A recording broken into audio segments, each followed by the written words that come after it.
Hello students, my self Sachin Tiwari, your chemistry teacher. तो बच्चों, structure of atom ये लंबा चौड़ा टॉपिक, इसकी लास्ट वीडियो मैं बना रहा हूँ। अब इसके पहले हमें 12 वीडियोस आपको दी और उसमें आपने बहुत ज़्यादा डीप में ये बातें सीखी कि अलग अलग कंडीशन पे हम क्या क्या फॉलो करेंगे रूल और कैसे उसको मैथमेटिकली अप्लाई करेंगे। उन सभी का लिंक मैं ऊपर आई बटन पे दूंगा और आप उसको प्रीवियस वीडियोस को भी ऑब्जर्व करिए। लास्ट वीडियो में हमने electronic configuration, N+N law, Aufbau principle, इन सब का डिटेल स्टडी किया। और सबसे इम्पोर्टेंट जो चीज़ है गई कॉन्फ़िगरेशन सीखने के बाद, जैसे सबसे ज़्यादा क्वेश्चन आते हैं यहाँ स्ट्रक्चर ऑफ एटम में as well as coordination chemistry, inorganic वगैरह में इससे बहुत क्वेश्चन बनते हैं और वो कहलाती है मैग्नेटिक प्रॉपर्टी, मैग्नेटिक नेचर। और उसका मेजरमेंट का एक मैथमेटिकल कंसेप्ट है जिसको कहते हैं मैग्नेटिक मूवमेंट। ये सब क्या होता है, कैसे अप्लाई होता है, एलिमेंट्स और आयंस में हम उसको कैसे फॉलो करते हैं, इन सब से स्टडी करना है। और इसमें सबसे इंपॉर्टेंट बात, जो क्वेश्चन बनते हैं वो एलिमेंट्स ऑफ डी ब्लॉक के लिए बनते हैं। और एलिमेंट्स ऑफ डी ब्लॉक में भी आप ये मान के चलो कि 95% क्वेश्चन तो 3D सीरीज के लिए बनते हैं। और 3D सीरीज में ही आपने देखा कि क्रोमियम और कॉपर एक्सेप्शनल कॉन्फ़िगरेशन था और साथ ही साथ पूरे की पूरी सीरीज में ही 3D और 4s में आपस में इंटरचेंज आते थे। तो इन सब चीज़ों को हम पढ़ते हैं। तो let's start about the configuration, magnetic property and magnetic movement. तो बच्चों, सबसे पहले हम अगर मैग्नेटिक बिहेवियर पढ़ना चाहते हैं तो हमको 3D सीरीज का कॉन्फ़िगरेशन तो एनी हाउ याद होना चाहिए, जो मैंने आपको पहले भी सिखाया था।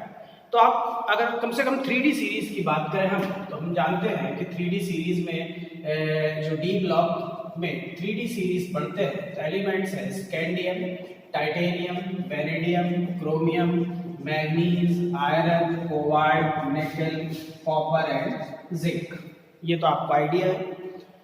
फिर मैंने ये कहा था कि सभी एलिमेंट्स का OMEC याद करने की कोशिश करना है, यानी outer most electronic configuration.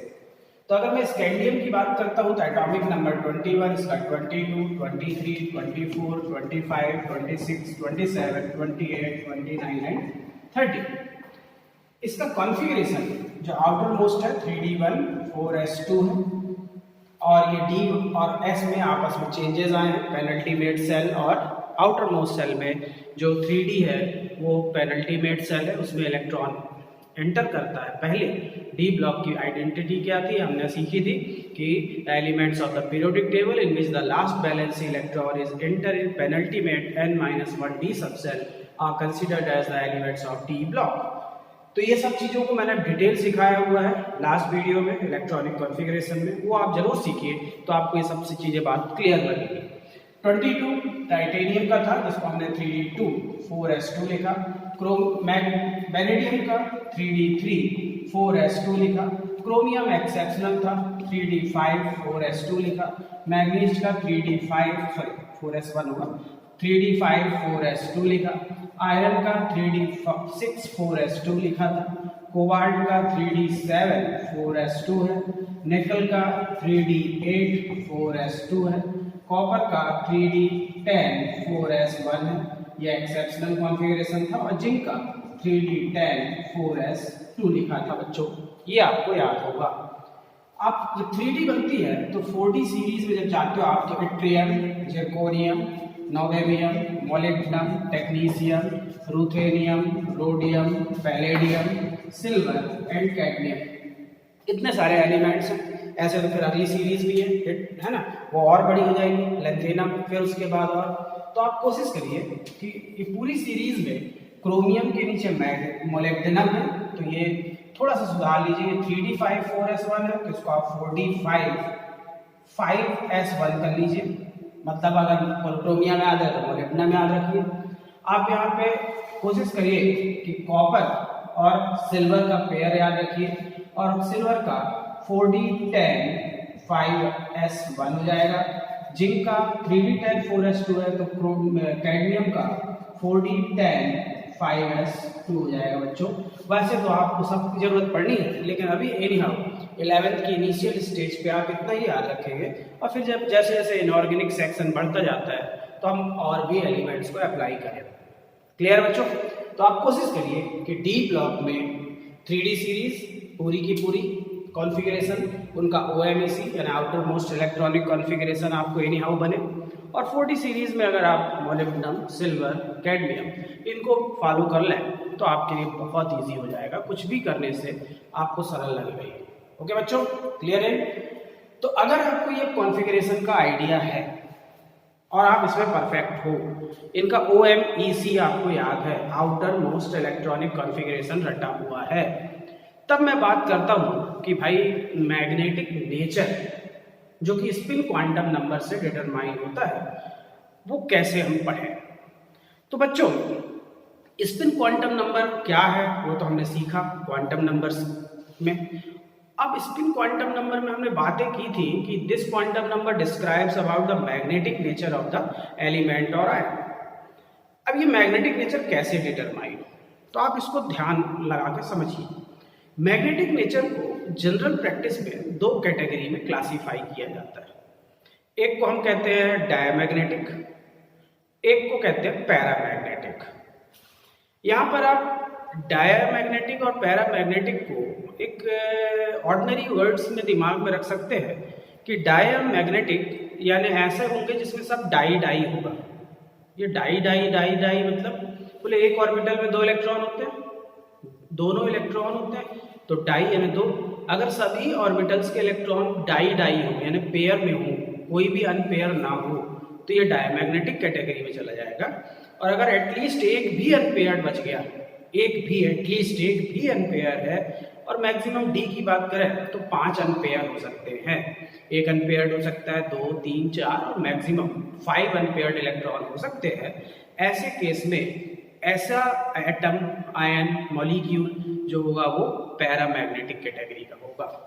Scientifically हम ये कहते हैं कि all the elements, ions, molecules और compound which contain all the paired डाई, दो all the paired electron in the outermost penultimate n-1d subcell are paramagnetic in nature, are diamagnetic in nature in case of the elements of D block। यानी D block के हर एक element, ion, molecule और compound जिसमें जब हम देखते हैं कि उसका इलेक्ट्रॉनिक कॉन्फ़िगरेशन में OMEC में अगर सभी इलेक्ट्रॉन पेयर्ड है तो ऐसा सब्सटेंस डायमैग्नेटिक कहलाएगा। क्लियर? जो डायमैग्नेटिक सब्सटेंस होगा ये जब मैग्नेटिक फील्ड के पास लाया जाएगा, यानी मैग्नेटिक फील्ड इसके पास लाई जाएगी, तो स्वाभाविक है 2 इलेक्ट्रॉन हर ऑर्बिटल में और दोनों अपोजिट स्पिन करते हैं, दोनों ने एक दूसरे के मैग्नेटिक बिहेवियर को क्या कर दिया बच्चों, कैंसिल कर दिया है। यानी हर एक ऑर्बिटल के 2 इलेक्ट्रॉनों ने अपने मैग्नेटिक इफेक्ट को कैंसिल आउट कर दिया है, न्यूट्रलाइज कर दिया है। इसलिए ऐसा सब्सटेंस जो एटम हो, आयन हो, मॉलिक्यूल हो, मैग्नेटिक फील्ड की तरफ कभी अट्रैक्ट नहीं होगा। क्लियर? ऐसे सब्सटेंस जिसमें इलेक्ट्रॉन पेयर्ड होते हैं को छोड़ के अगर हम ये कहें कि अगर एक भी इलेक्ट्रॉन अनपेयर्ड है तो वो इलेक्ट्रॉन जो अनपेयर्ड होता है वो एनर्जी एब्जॉर्ब करके हायर टू हाईएस्ट सेल की तरफ मूव करने की कोशिश करता है और अपनी एक इलेक्ट्रोमैग्नेटिक रेडिएशन को रिलीज करता है। और ये इलेक्ट्रोमैग्नेटिक रेडिएशन हमको विजिबल लाइट के रूप में ऑब्जर्व होती है, तो हम कहते हैं कि सच कंपाउंड, एलिमेंट और ion contain the certain colour. यानी अगर इलेक्ट्रॉन अनपेयर्ड होता है तो वो हायर सेल में जाने के बाद इलेक्ट्रोमैग्नेटिक रेडिएशन रिलीज करता है which can be observed in form of visible light. That is why such element, ion or compound which contain unpaired electron is always colored in nature, while the element or ion or compound which contain the paired electron are diamagnetic in nature are always colorless। Clear? ये दिमाग में बैठाना। तो हर वो element जिसमें आप OMEC लिखने के बाद उसका आप क्या करोगे, बोअर्स की थ्योरी, तो वो कंसेप्चुअल हुआ, और यहाँ पर आके हंट्स लॉ लगाओगे, एक एक इलेक्ट्रॉन बांटोगे, फिर पेयरिंग करोगे, अगर सभी पेयर्ड है तो डायमैग्नेटिक है। इसी के अगर कंट्रास्ट में बात करें तो अपोजिट कंसेप्ट फॉलो करो आप, तो पैरामैग्नेटिक के लिए वो क्या, कि अगर कोई आप एलिमेंट ले लो, आयन ले लो, कंपाउंड ले लो, मॉलिक्यूल ले लो, उसके जो सेंट्रल एटम है उसका OMEC लिखो, आप आउटर मोस्ट इलेक्ट्रॉनिक कॉन्फ़िगरेशन लिखो, और अगर ऐसा करने के बाद उसमें एटलीस्ट एक भी अनपेयर्ड इलेक्ट्रॉन है, जो कि मैक्सिमम 5 तक हो सकते हैं डी ब्लॉक के हिसाब से, तो फिर वो एलिमेंट या आयन पैरामैग्नेटिक नेचर का होगा।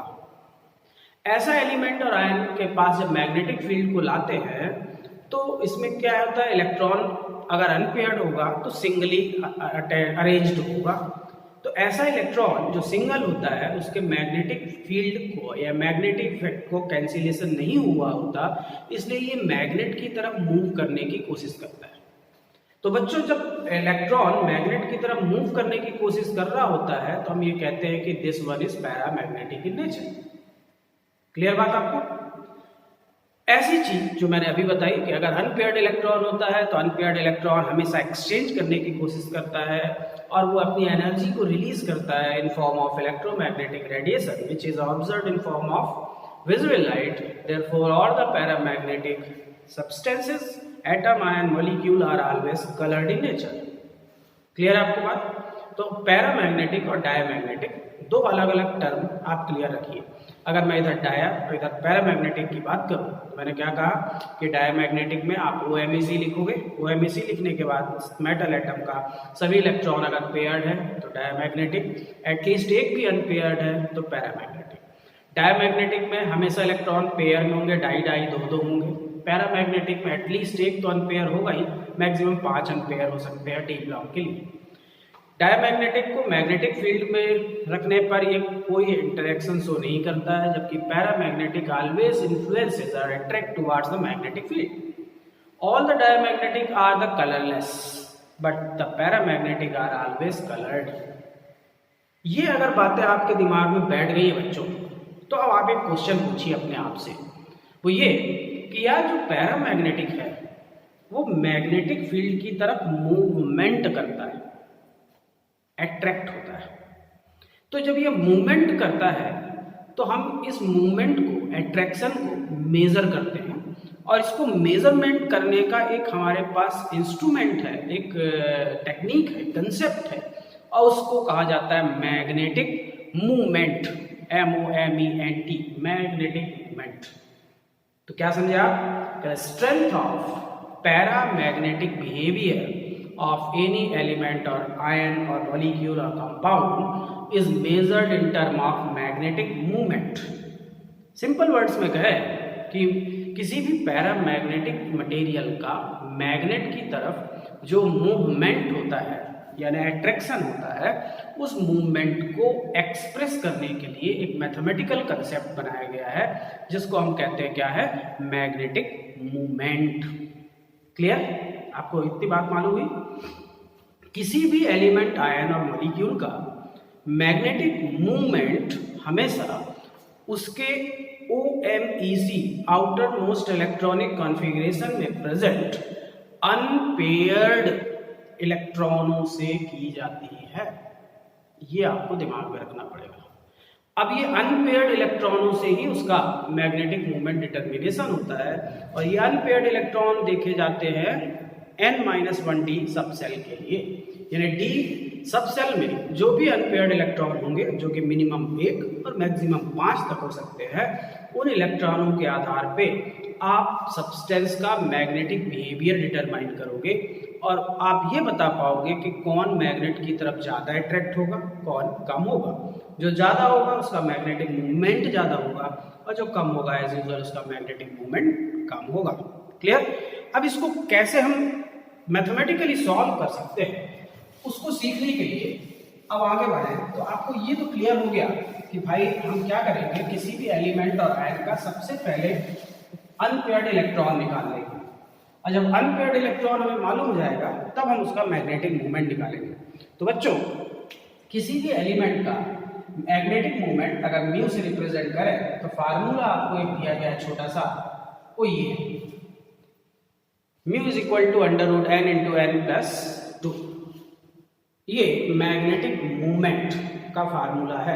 आप याद रखिएगा, कंफ्यूजन बहुत होता है बच्चों को, खासकर 11th में।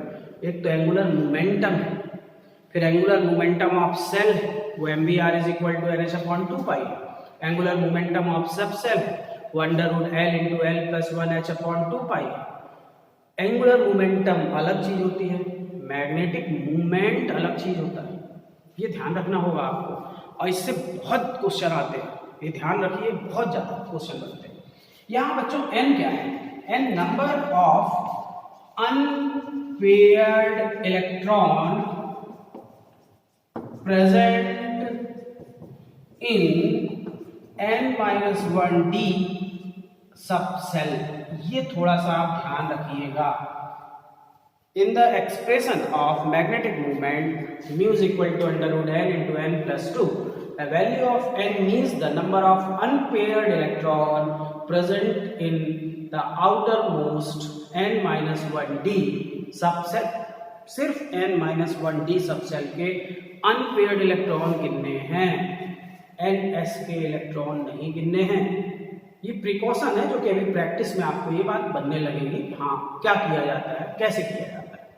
तो ये जब फार्मूला आप लगाओगे मैग्नेटिक मूवमेंट निकालने के लिए, तब इस फार्मूले में आप बोलोगे कुछ यूनिट होगी क्या, तो बोले इसकी यूनिट को हम लिखते हैं bm, और bm का शॉर्ट फॉर्म को फुल फॉर्म में करने पर हमको यूनिट को हम पढ़ते हैं बोर मैग्नेटॉन।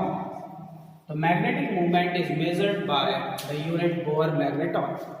वैसे तो बोर मैग्नेटॉन को अगर हम पढ़ने लगेंगे तो इसका रिप्रेजेंटेशन जो होता है वो EH/4πmc, E charge of electron, H Planck constant, 4πm mass of electron, C speed of light, सब रख के इसकी वैल्यू निकालेंगे तो वो सब बहुत लंबा काम होगा, उसकी अभी जरूरत नहीं है। तो 1bm आपको क्लियर है कि इसकी यूनिट जो है बोर मैग्नेटॉन है, और बोर मैग्नेटॉन को bm से रिप्रेजेंट करते हैं। तो बच्चों अब आपको ये कंसेप्ट क्लियर हो गया कि मैं पैरामैग्नेटिक और डायमैग्नेटिक जानता हूँ, मैं डी ऑर्बिटल्स के बारे में आइडिया है मुझे, साथ ही साथ मैं 3D सीरीज के कॉन्फ़िगरेशन OMEC को बहुत अच्छी तरह समझ पा रहा हूँ, और 4D का भी यूज कर पाते हैं। हम मैग्नेटिक नेचर समझ गए, पैरामैग्नेटिक और डायमैग्नेटिक दो कैटेगरी है, और उसके आधार पर जो चीज पैरामैग्नेटिक होता है वो मैग्नेट की तरफ अट्रैक्ट होता है, और उसकी अट्रैक्ट होने की जो टेंडेंसी है, कैपेसिटी है, उसको मैथमेटिकली रिप्रेजेंट करते हैं मैग्नेटिक मूवमेंट से। और magnetic movement √N into n plus 2, where n is the number of unpaired electron present in the n-1d subcell of the OMEC। ये बस आपको ध्यान देना है। अब इसको कैसे हम अप्लाई करें, मैथमेटिकली इसका कंसेप्ट कैसे होता है, कैसे न्यूमेरिकल्स आते हैं, इन सब बातों की ओर हम ध्यान देते हैं और कंसेप्ट लगाते हैं और देखते हैं कि कैसे सॉल्व हो। तो बच्चों लेट मान लो मैं आपको बोलूं कि मेरे पास कुछ आयंस या एटम हैं, जैसे कि Ni2+, Cu2+, Fe3+, और मैं ये पता करना चाहता हूं कि पहली बात इनका मैग्नेटिक नेचर क्या है। क्लियर? दूसरी बात, अगर ये पैरामैग्नेटिक है या डायमैग्नेटिक है तो इनका मैग्नेटिक मूवमेंट कैसे आएगा, कितना आएगा, और किस वैल्यू को कैसे समझाएंगे। तो समझिएगा, ध्यान लगा के, अगर मुझे Ni2+ लाना है तो मुझे इसका बेस निकिल 28 का OMEC याद होना चाहिए, और निकिल 28 का OMEC इज 3d8 4s2, यानी निकिल 28 का outer most electronic configuration 3d8 4s2 होता है। क्लियर? ये आपको याद है। अब आप बोलोगे कि Ni2+, तो बच्चों इतना तो आप समझदार हो कि अगर किसी में कैटाइनिक चार्ज बढ़ाते हैं तो उसका मतलब उससे इलेक्ट्रॉन निकला है। जितना कैटाइनिक चार्ज बढ़ेगा उतने नंबर ऑफ इलेक्ट्रॉन निकाल लें। इलेक्ट्रॉन निकाला जब जाता है तो हमेशा सबसे बाहर की सबसेल से पहले निकलता है, यानी जो सबसे बाहर है, यहाँ डी ब्लॉक में NS सबसेल सबसे बाहर होती है तो उससे पहले इलेक्ट्रॉन निकलेगा। जब उसमें से पूरे निकल जाएंगे तो फिर अगला n-1 से निकलेगा। क्लियर? यानी अगर मैं बोलूं 3d8 4s2 कॉन्फ़िगरेशन है और 2 पॉजिटिव चार्ज है तो मैं इसके 2 इलेक्ट्रॉन को बाहर निकाल दूंगा, तो ये सिर्फ बचेगा 3d8 और इधर हो जाएगा बच्चों क्या 4s0। क्लियर? इसके बाद आप 3d8 में हर्ट्ज लॉ लगाओगे। अब बोलोगे मेरे पास अब 8 इलेक्ट्रॉन है, तो 1 2 3 4 5 6 7 8, आप 8 इलेक्ट्रॉन डाल दो। अब देखो ये पेयर पेयर पेयर, लेकिन ये दो अनपेयर बच गए हैं, यानी इसमें अनपेयर्ड इलेक्ट्रॉन का नंबर बच्चों कितना है? 2।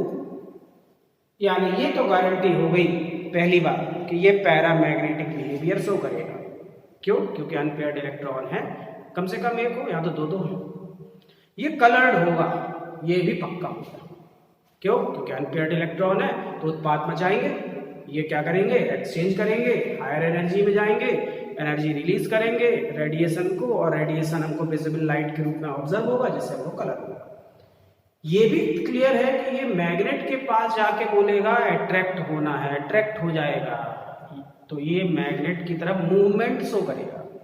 कितना मूवमेंट शो करेगा उसको मेजर करते हैं मैग्नेटिक मूवमेंट से, और magnetic movement mu is equal to √n into n plus 2 whole under root करना है, तो 2 प्लस 2 होल अंडर रूट, तो आप सॉल्व करोगे तो आएगा √8 बोर मैग्नेटॉन, यानी Ni2 प्लस का मैग्नेटिक मूवमेंट आया √8 बोर मैग्नेटॉन। क्लियर? आप चाहो तो इसको डेसिमल में कन्वर्ट कर लो, चॉइस इज योर। क्लियर? चलिए अगले को चेक करें। कॉपर का जनरल स्टेट का कॉन्फ़िगरेशन ONEC क्या होता है बच्चों? तो 3d10 4s1। ये तो मुझको ग्राउंड स्टेट में मालूम है कि हाँ ये होता है, लेकिन यहाँ पर तो 2+ दिया हुआ है, तो बोले इसका मतलब 2 इलेक्ट्रॉन भाग गए, तो चलो बाहर से निकालना शुरू करो। बोले यार बाहर तो एक ही है, तो चलो एक तो पहले निकाल दो।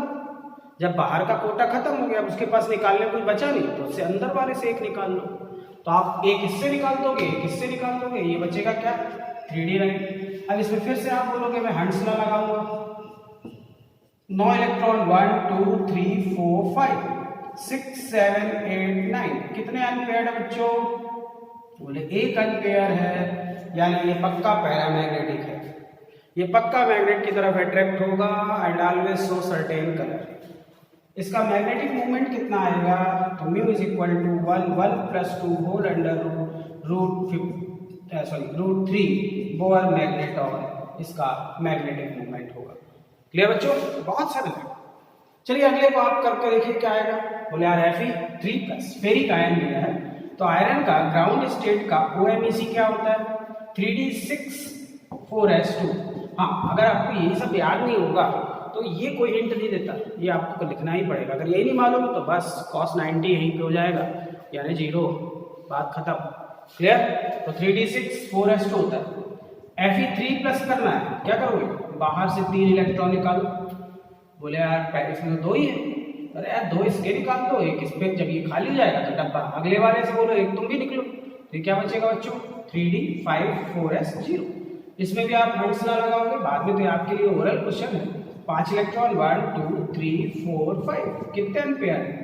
बोलिए तो 5 अनपेयर, यानी ये maximum limit of unpaired electron है, इससे ज्यादा अनपेयर तो हो नहीं सकते डी में। तो मैग्नेटिक मूवमेंट बोले 5 प्लस 2 होल अंडर रूट, यानी √35 बोर मैग्नेटॉन, यानी इसका मैग्नेटिक मूवमेंट √35 बोर मैग्नेटॉन है, और ये तीनों के तीनों पैरामैग्नेटिक हैं। अब क्वेश्चन आ जाए कि इन तीनों में सबसे ज्यादा पैरामैग्नेटिक कौन है? बोले यार इन तीनों में सबसे ज्यादा पैरामैग्नेटिक ये है, क्योंकि सबसे ज्यादा अनपेयर्ड इलेक्ट्रॉन है, सबसे ज्यादा मैग्नेटिक मूवमेंट है। सबसे कम कौन है? बोले सबसे कम ये है। अच्छा, इसका इंक्रीजिंग ऑर्डर बनाओ, डिक्रीजिंग ऑर्डर बनाओ, बस यही तो कॉम्पिटिशन्स में आना है। तो आप ऐसे क्वेश्चन कर सकते हैं, बहुत ही सरलता से कर सकते हैं। अब आपको ये क्लियर हो गया कि यार डी के जो अनपेयर्ड इलेक्ट्रॉन गिने जाते हैं उन्हीं के आधार पे पूरे के पूरे क्वेश्चन सॉल्व होते हैं। और डी में अगर कॉन्फ़िगरेशन देखें हम बच्चों, तो इसका मतलब हुआ कि मैग्नेटिक मूवमेंट की 6 वैल्यूज हो सकती है। 6 पॉसिबल वैल्यू के अलावा 7वीं वैल्यू हो ही नहीं सकती, क्योंकि इलेक्ट्रॉन फिक्स होते हैं। तो आप देखिए, अगर किसी का कॉन्फ़िगरेशन n-1 d 0 आ जाए, या n-1 डी 0 ही है, तो आप बोलोगे n इज इक्वल टू 0 है, तो म्यू इज इक्वल टू 0 है। अगर n माइनस 1 डी 1 आ गया तो n इज इक्वल टू 1 होगा। क्यों?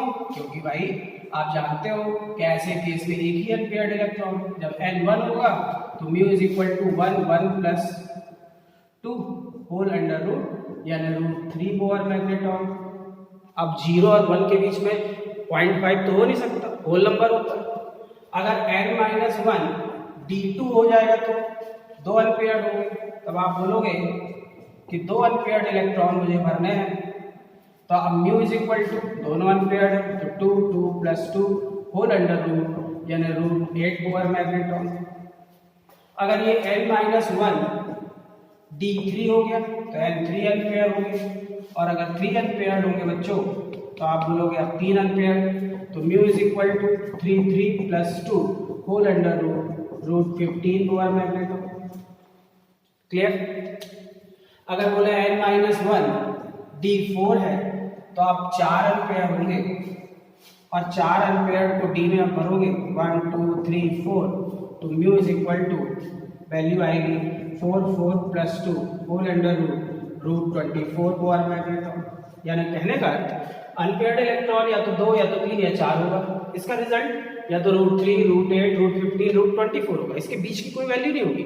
इसलिए कई ऑब्जेक्टिव क्वेश्चन तो ऐसे भी दिए हुए बच्चों कि पूछ लेता है which one is the possible value of magnetic movement, यानी n इज इक्वल टू 0 1 2 3 4 5 के अलावा कोई अनपेयर्ड इलेक्ट्रॉन का नंबर नहीं आ सकता, तो वैल्यू इन 5 6 के अलावा कुछ नहीं हो सकती।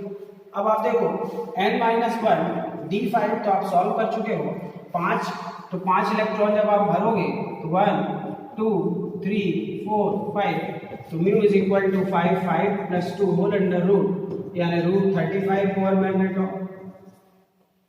अब इससे अगर आगे मैं बढ़ जाऊं और n माइनस 1 d6 बोल दूं तो n इज इक्वल टू 6, तो अब आप इसमें ये इतना नॉनसेंस नहीं हो जाना है कि यार 4 में 4 5 में 5 तो 6 में 6, यही तो आपने पढ़ा हंट्स लॉ। अब 6 इलेक्ट्रॉन 1 2 3 4 5 6 पेयरिंग में आ जाएगा, तो अब अनपेयर्ड कितने हो जाएंगे? 6 की जगह 4, तो म्यू इज इक्वल टू जब n 4 होता है तो म्यू की वैल्यू आपने सीख चुकी है रूट 24 होती है। सिमिलरली अगर n माइनस 1 d7 हो गया तो n 7 आएगा, तो ऐसे में एक और पेयर हो जाएगा, तो n की वैल्यू 3 हो जाएगी, तो ये रूट 15 हो जाएगा।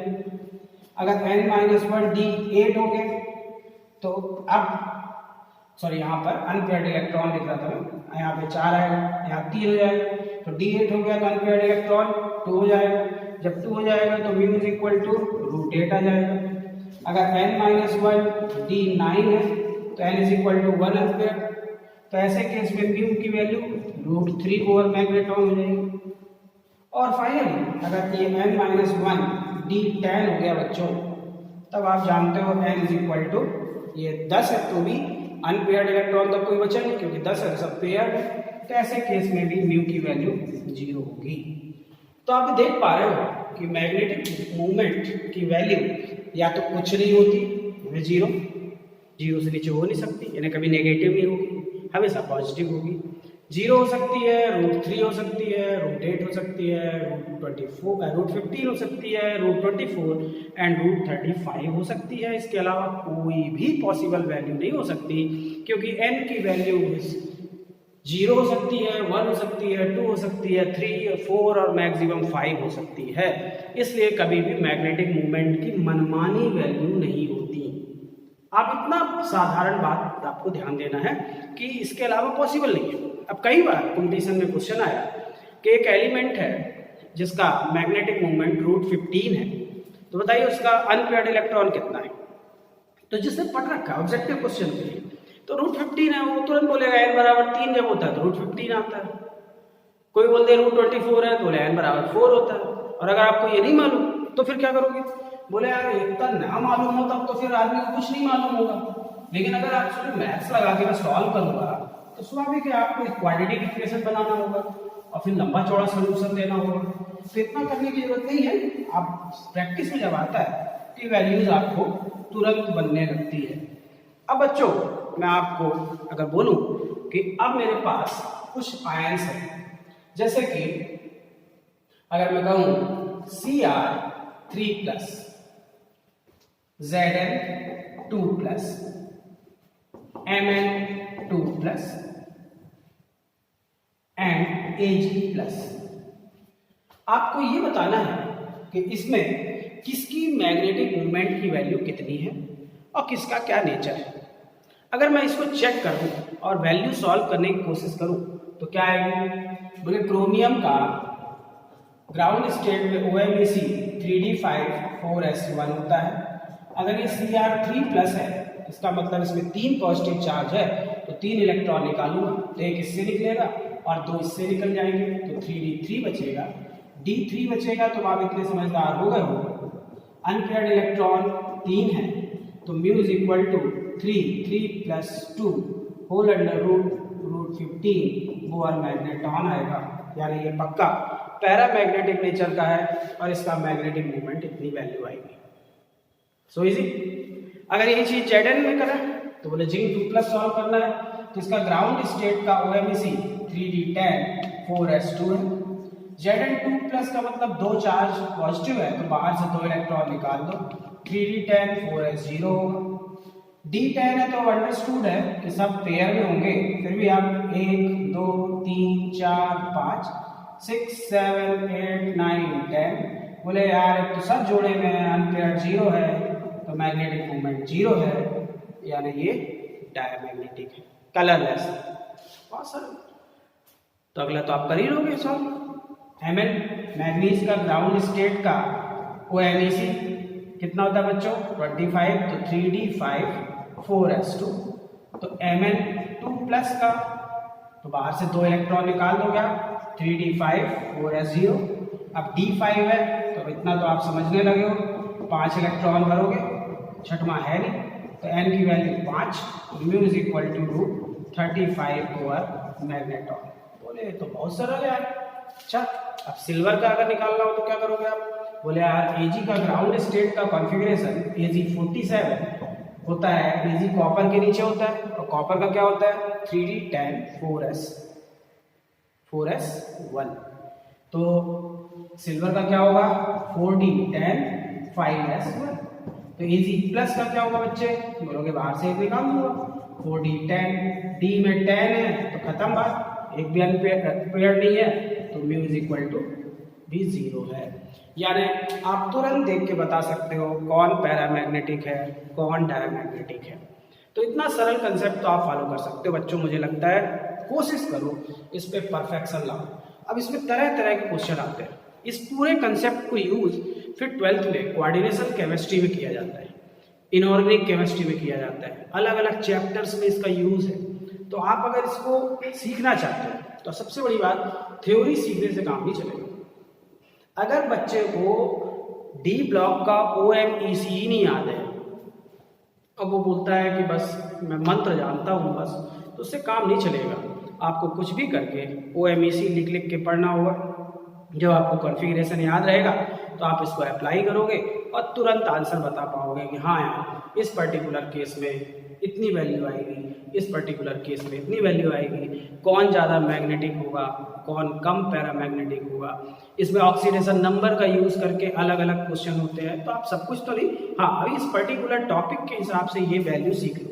फिर कुछ आगे की वैल्यू जब अपन यही चीज़ बड़े लेवल पे पढ़ते हैं, क्वेश्चन आ जाता है Cr NH3 4 Cl2, इस तरह से क्वेश्चन लिख के आ जाएगा 2+। अब बोले अब सॉल्व करो, तो ऐसे कॉम्प्लेक्स कंपाउंड होते हैं, है ना, कि आपको लिख दिया है कि लिखा हुआ है FeCl 4 Cl2 K4। अब बोले यार इसमें बताओ ये मैग्नेटिक बिहेवियर, तो इसको कहते हैं अपन कोऑर्डिनेशन कंपाउंड। कोऑर्डिनेशन केमिस्ट्री पढ़ते हैं, वहां पर हम इन कॉम्प्लेक्स चीजों को सीखते हैं, लेकिन सब कुछ यही रूल लगाते हैं जो हम अभी पढ़ रहे हैं। बस यहाँ पर ये जो लिखे हुए हैं इनको लिगैंड ग्रुप कहते हैं, ये अलग बातें आ जाती हैं, ऑक्सीडेशन नंबर का वैल्यू हो जाती है, ये सब आप सीखोगे, समय आएगा, सबका सीखना है। लेकिन पहले आप जितना बात बता रहे हैं उतने में परफेक्ट हो जाओ कि हाँ यार अगर मुझे क्वेश्चन आ गया तो मैं कैसे क्वेश्चन को सॉल्व कर पाऊंगा। तो अगर आप इतना कर पाते हो तो आपके लिए बहुत सरल होगा। क्लियर है? तो मेरा एक ही सजेशन है, कुछ भी करके OMAC लिखिए और लिख लिख के इसको पढ़िए। तो स्ट्रक्चर ऑफ एटम में इतना अगर आप कर पाते हैं तो बहुत बड़ी बातें होंगी, बहुत कुछ कर पाएंगे आप। तो कोशिश करिए इस पे परफेक्शन लाइए। और आज के लिए इतना ही, बस सीखिए, पढ़िए, खूब पढ़िए, लोगों को अवेयर करिए और मिलते हैं फिर नेक्स्ट वीडियोस नेक्स्ट चैप्टर में। और हमारा नेक्स्ट चैप्टर होगा इसमें periodic table and periodic properties, जो कम्प्लीटली लेक्चर बेस्ड होगा और उसमें आपको बहुत ज़्यादा लिसनिंग पावर बढ़ानी होगी और कंसंट्रेशन बढ़ाना होगा कि पीरियोडिक प्रॉपर्टीज पीरियोडिक टेबल को कैसे पढ़ते हैं। उसमें दो कंसेप्ट है, एक हिस्ट्री है, एक कंसेप्ट। हिस्ट्री आप रट सकते हो बट कंसेप्ट को आपको समझना ही पड़ेगा कि कैसे होता है, क्यों होता है। तो आज के लिए इतना ही। Okay, thanks a lot, thank you.